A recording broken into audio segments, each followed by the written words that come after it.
brain injury, or TBI, has begun to feel like a buzzword over the last 10 years. Many organizations and agencies are contributing resources for research. Congress passed the Traumatic Brain Injuries Act of 2008, and the NFL donated $30 million recently for prevention and research. How about the city of Boston, who ramped up their advertising budgets to fund pro-helmet commercials and billboards? And these investments are for good reason. Just watch.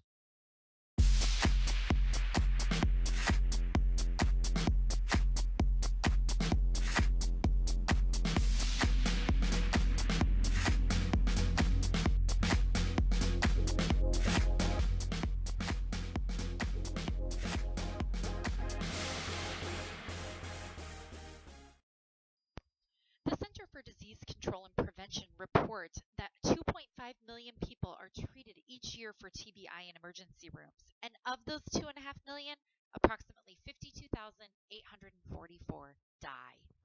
The CDC defines traumatic brain injury as any disruption in the normal function of the brain that can be caused by a bump, a blow, or a jolt to the head, or by a penetrating head injury. The first of the two types is penetrating TBI. This occurs when a projectile or sharp object fractures the skull and penetrates the brain, as you can see here in the MRI of a man who had an arrow through his head. A penetrating object, like a bullet entering the brain, would result in a small contact area but allows high-pressure tissue penetration. The second type, blunt TBI, occurs when the head comes into contact with a blunt object over a larger surface area, such as a steering wheel during a car accident or a baseball bat.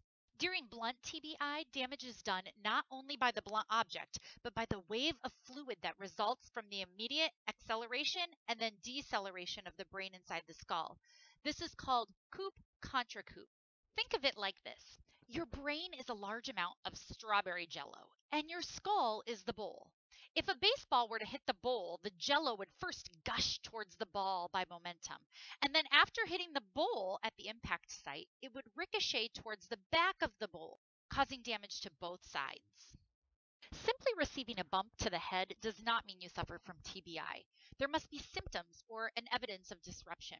Some of these include any period of loss or decreased consciousness, a loss of memory for events immediately before, which we call retrograde amnesia, or after the injury, which is called post-traumatic amnesia. Neurologic deficits like muscle weakness, loss of balance. Any alteration in mental state at the time of injury, like confusion or slowed thinking or difficulty with concentration. The most common assessment used to clarify the severity of TBI is called the Glasgow Coma Scale.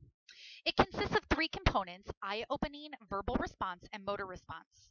The scores are added together to create an overall score and determine a patient's level of consciousness.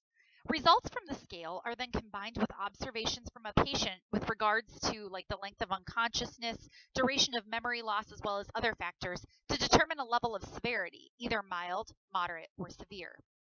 For example, a patient experiencing dizziness or nausea after receiving a blow to a head during a football game might be treated for a mild concussion, also known as mild TBI. In 2008, Congress passed the Traumatic Brain Injury Act to determine how to best improve the collection of information related to the incidence of TBI among persons who were formerly in the military.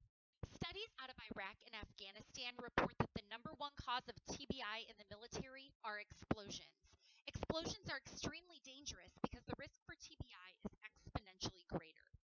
The explosion is described as a quaternary impact. During the explosion, the body is exposed to an air pressure wave first. Impact from objects being propelled by the blast are thrown at them. Their body itself is being expelled from the explosion site and hits stationary objects, and they have exposure to hot gases and flames that cause burn.